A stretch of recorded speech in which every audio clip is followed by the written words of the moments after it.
Pulling up black windows once you go down. You must be crazy if you think that I'ma slow down. Don't wanna hear it talking shit from the drama. Keep it coming, I'ma send you to your mama. Mr. Whip, whip, whip, get the guns out. Dropping bodies in the place till the sun's out. Can't fuck with this, I'm going to try. Just when the bullets fly, I'm the last one to die.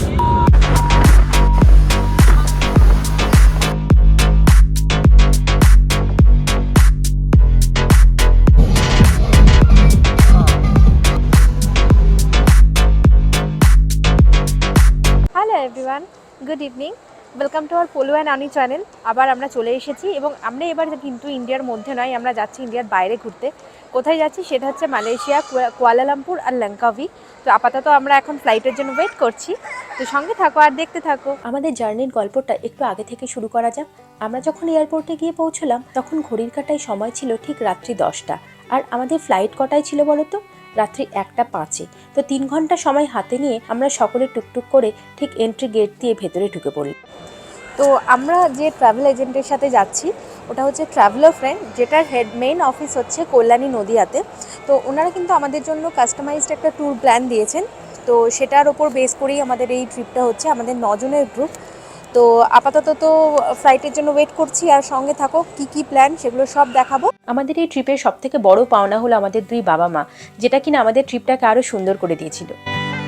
আমাদের security check হয়ে গেছে, একটা initial immigration check যেটা হয় সেটাও হয়ে গেছে। এখন আমরা বসে আছি জাস্ট বোর্ডিংয়ের জন্য।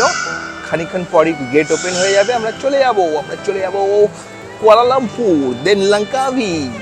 চলো, থাকো আমাদের সাথে। I know you told your friend you're not okay, and tell me what's wrong and why you never said you felt that way.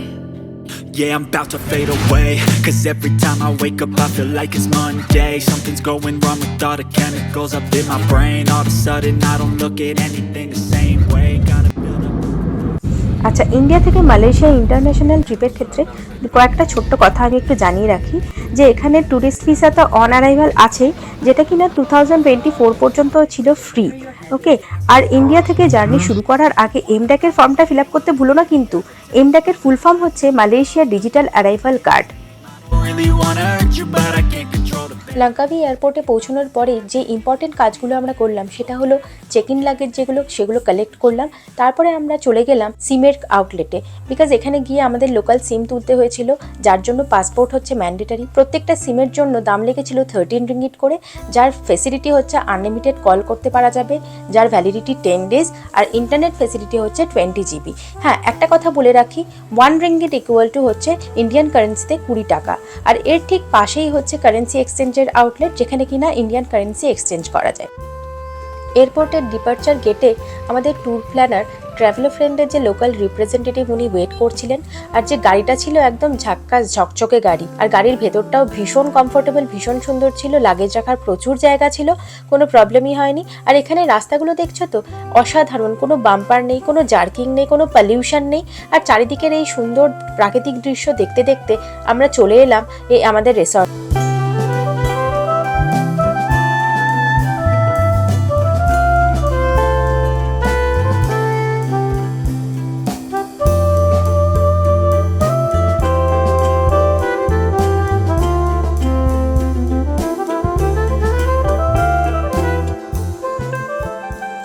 তো ফাইনালি আমরা চেক ইন করলাম। তো এখন তাড়াতাড়ি করে রুমটা একটু দেখিয়ে নিই। তো চলে আসা যাক ঘরের ভেতরে।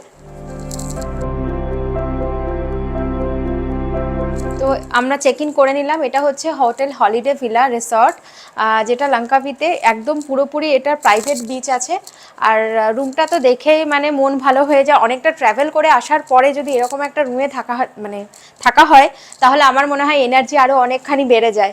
তো এটার রুমটার সেট আপ, পুরো অ্যাম্বিয়েন্স মানে দারুণ সুন্দর, আলাদা করে দেখানোর কিছু নেই। যেরকম বেডের সেট আপ, সোফা সেট, লাইটের অ্যাম্বিয়েন্স, এখানে মিরর সেট আপ, টিভির সেট আপ, সব এভরিথিং ইজ মানে 5-এ 5 দেওয়া যায় আর কি, 5 স্টার রেটিং দেওয়া যায়। আর একটু ওয়াশরুমটা ফার্স্ট দেখিয়ে দিই, তারপরে আমি ব্যালকনির সাইডে যাচ্ছি। ওয়াশরুমও ভীষণ নিট অ্যান্ড ক্লিন। এদিকে আছে বেসিনের সেট আপ, বেসিনের ক্যাবিনেট, মিরর, সব কিছু একদম ফুল সেট। এখানে টাওয়েল অ্যারেঞ্জমেন্ট আছে, আর স্নানের জন্য যে আলাদা ক্যাবিনেট তো করাই আছে। তো অল ওভার ভীষণ সুন্দর। এদিকে আছে ওয়ার্ড্রোপের একটা সেকশন, আর চেয়ারের সেকশন আছে, এটা ওই সোফা কাম চেয়ার এরকম। তো এভরিথিং ইজ ফাইন। এবার বাইরেটা দেখা যাক। এখানে এটার এই ব্যালকানিটা আমার মেন অ্যাট্রাকশন লাগছে, মানে আসার পরে এরকম সুন্দর একটা ব্যালকানি থাকলে বাইরে এত সুন্দর দৃশ্য দেখতে পেলে আমার মনে হয় এনার্জি আরও বেশি বেড়ে যাবে। আমরা তো তাও ধরুন বাইরে ঘোরা বেরোনো সব কিছু করতে পারছি, যদি কেউ এজেড পার্সন যদি কেউ থাকেন, ওনারা এসে যদি বাইরেও না যান, এখানে বসে থাকলেও অনেক বেশি মানে ভালো ফিল হবে। তো আর এখানকার বাইরে থেকে এই যে পুরো রিসর্টটা অনেক বড়, সেজন্য মানে এখানে বসে থাকলে চারিদিকটা খুব সুন্দরভাবে দেখা যাচ্ছে, আর ওয়েদারও খুব মানে সুদিং একটা ওয়েদার। তো all over I mean awesome. 5-এ 5 দেওয়া যায়। 5-এ 5 কেন, 6 দেওয়া গেলে আমি 6ই দেবো। তো এই হলো রুমের ট্যুর। আর আরেকটা হচ্ছে এখান থেকে কিন্তু এদের প্রাইভেট বিচ আছে, সুইমিং পুল খুব সুন্দর, ওগুলো গিয়ে আমরা দেখাচ্ছি। আপাতত এখন এখানেই আমরা স্টপ করছি, কারণ এখনই আমরা যাবো একটু বিচে। Make sure it sound right, boys.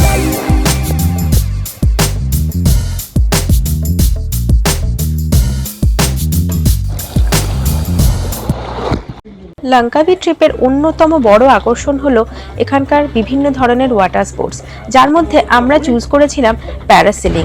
আমরা বলতে আমি অনির্বাণ আর আমার দিদিদের ফ্যামিলির কথা বলছি। এছাড়াও এখানে যে সমস্ত ওয়াটার স্পোর্টসগুলো খুবই পপুলার সেটা হচ্ছে scuba diving, snorkelling, jet ski, banana boat, kayaking etcetera. তো এবার দেখা যাক আমাদের এখানকার এক্সপিরিয়েন্স কীরকম ছিল। আর হ্যাঁ, এখানে পার পারসন আমাদের যে টিকিট ছিল সেটা ছিল 150 রিঙ্গিট, মানে ইন্ডিয়ান কারেন্সিতে 3000 টাকা, আর এটা ছিল খুবই সেফ। আমাদের নেক্সট অ্যাক্টিভিটি ছিল আইল্যান্ড হপিং। এখানে বেশ কিছু সুন্দর সুন্দর দ্বীপ আছে, যেগুলোর মধ্যে প্রথম হলো প্রেগনেন্ট মেডেন আইল্যান্ড, যেটা কিনা দেখতে একদম পুরো দূর থেকে লাগে একজন প্রেগনেন্ট মহিলার মতো, যার নৈসর্গিক সৌন্দর্য অসাধারণ। এরপরে ধীরে ধীরে আমরা এই আইল্যান্ড হপিং করতে করতে পৌঁছে গেলাম দায়াং বান্তিং মার্বেল জিও ফরেস্ট পার্ক। এখানে কিন্তু প্রায় 1 ঘন্টা ধরে থাকা যায়, এবং এই রেস্ট স্টেশনের মধ্যে এর আরেকটা উপরি পাওনা হলো এখানে খুব সুন্দর একটা ন্যাচারাল লেক আছে, যেটার জন্য বেশ কিছু সিঁড়ি চড়ে উপরে যেতে হয়, কিন্তু জায়গাটা কিন্তু সত্যিই সুন্দর। তাই যারা পারবেন তারা অবশ্যই এই জায়গাটা ভিজিট করবেন। এবার এই লেকে যাওয়ার জন্য পার পার্সন টিকিট হচ্ছে 20 রিঙ্গিট, মানে ইন্ডিয়ান কারেন্সিতে হচ্ছে 400 টাকা।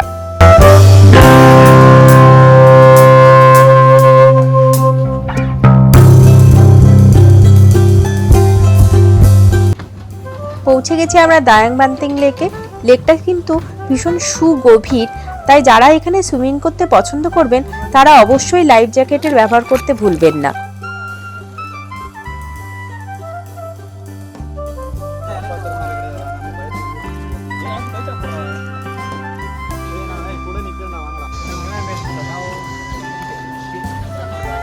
প্রায় 1 ঘন্টা সময় কাটিয়ে আমরা এখান থেকে রওনা দিলাম আমাদের নেক্সট পয়েন্ট, যেটা হলো ইগল ফিডিং পয়েন্ট। এই জায়গাটা এতটাই সুন্দর, অনেক দূর থেকে আমরা ইগল পাখি দেখতে পাচ্ছিলাম, কিন্তু যেই মুহূর্তে এখানে খাবার দেওয়া হলো জাস্ট অসাধারণ লাগছিল। ইগল পাখিগুলো এসে কিভাবে তাদের খাবারগুলো ছিনিয়ে নিয়ে চলে গেল। দিনের আমাদের নেক্সট ডেস্টিনেশন হলো বেরাসবাসা আইল্যান্ড বা পোলাও বেরাস আইল্যান্ড। আচ্ছা, বাই দ্য ওয়ে, আমার নামের সাথে একটু মিল পাচ্ছ না? পোলু পোলাও একরকম লাগছে না? যাই হোক, এই যাওয়ার রাস্তাটা ছিল কিন্তু ভয়ানক এবং সুন্দর। যারা ফিল করবে তারাই জাস্ট বুঝতে পারবে। তো পৌঁছে গেলাম আমরা এই বেরাসবাসা আইল্যান্ডে, আর এখানকার জলটা না জাস্ট অসাধারণ ছিল, আর নৈসর্গিক সৌন্দর্য তো বলার নয়। আর সেই সঙ্গে জলটা এতটাই সুন্দর, ঠান্ডা জল, আর উপরি পাওনা ছিল একদম চিল্ড ডাবের জল। এই আইল্যান্ডের জন্যও নির্ধারিত টাইম দেওয়া ছিল 1 ঘন্টা। সেই 1 ঘন্টায় যে যার নিজের মতো করে জলকেলি করে জলের মধ্যে সময় কাটিয়ে একটা কোয়ালিটি টাইম সকলেই কাটাতে পছন্দ করবেন। আমরা আমাদের নিজেদের পছন্দ মতো ভাবে আমরা এখানে সময় কাটিয়েছি, যা ছিল অনবদ্য।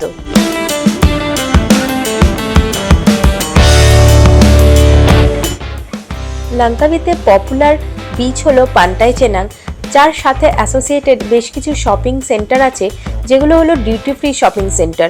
তো সেগুলো ভিজিট করতে কিন্তু অবশ্যই ভুলবেন না।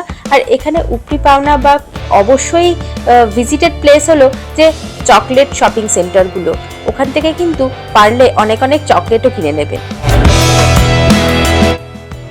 নেক্সটে আমাদের প্রধান আকর্ষণ ছিল লাঙ্কাভি স্কাই ব্রিজ।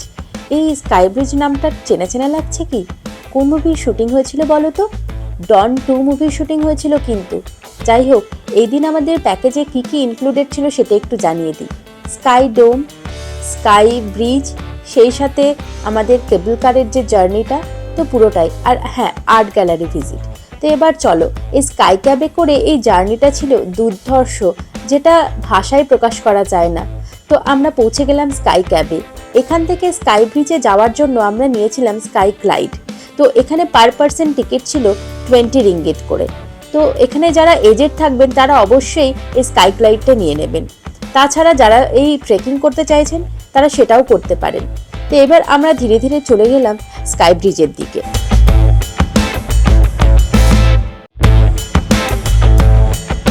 স্কাই ক্যাব আর স্কাই গ্লাইডের দৌলতে মাত্র কিছুক্ষণের মধ্যেই আমরা সমুদ্রপৃষ্ঠ থেকে প্রায় 2170 ফিট ওপরে চলে এলাম। আর এখানে এসে যা দেখলাম তা অবর্ণনীয়, শুধু চোখে দেখে যেতে হবে। এ যেন ভাষায় প্রকাশ করারই নয়, আর নিজের মনের মধ্যে ফিল করতে হবে, কি তাই তো? আর এই ব্রিজের দৈর্ঘ্য হচ্ছে 125 মিটার। স্কাই ব্রিজ খোলা থাকে সকালবেলা 9টা থেকে সন্ধ্যে 6টা পর্যন্ত। এখানে ভিজিটের সবথেকে ভালো টাইম হচ্ছে সকালবেলা মর্নিং টাইম অথবা আফটারনুনে। তো আমরা ভিজিট করেছিলাম সকালের দিকে। এবার যাই হোক, ধীরে ধীরে আমরা ব্যাক করতে শুরু করলাম। তো এবার আমরা নিচে এসে চলে গেলাম স্কাইডোমের দিকে। এবার টুকটুক করে মন খুশি করে ঢুকে গেলাম আর্ট গ্যালারির দিকে। এই আর্ট গ্যালারিটা কিন্তু ভীষণ সুন্দর। তো এখানে ঢোকার পরেই যা যা ভিজিট করলাম সেগুলো তোমরাই দেখে নাও আমাদের সাথে।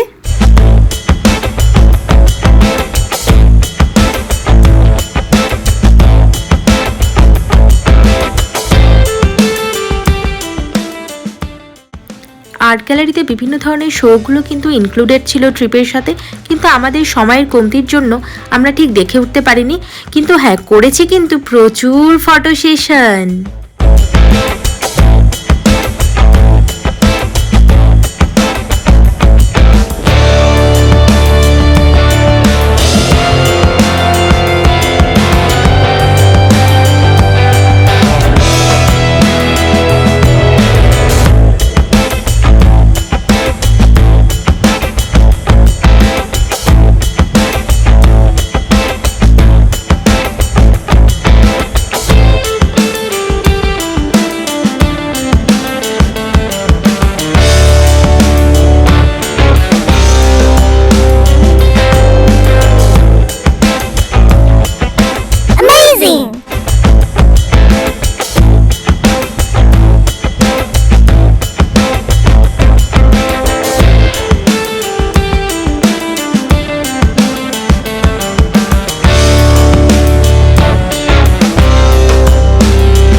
আর্ট গ্যালারি থেকে বেরোনোর পরেই আমরা ওখানেই করে নিলাম আমাদের লাঞ্চ। আর সেখান থেকে আমরা ডাইরেক্ট কোথায় চললাম চলো তোমাদের দেখাই।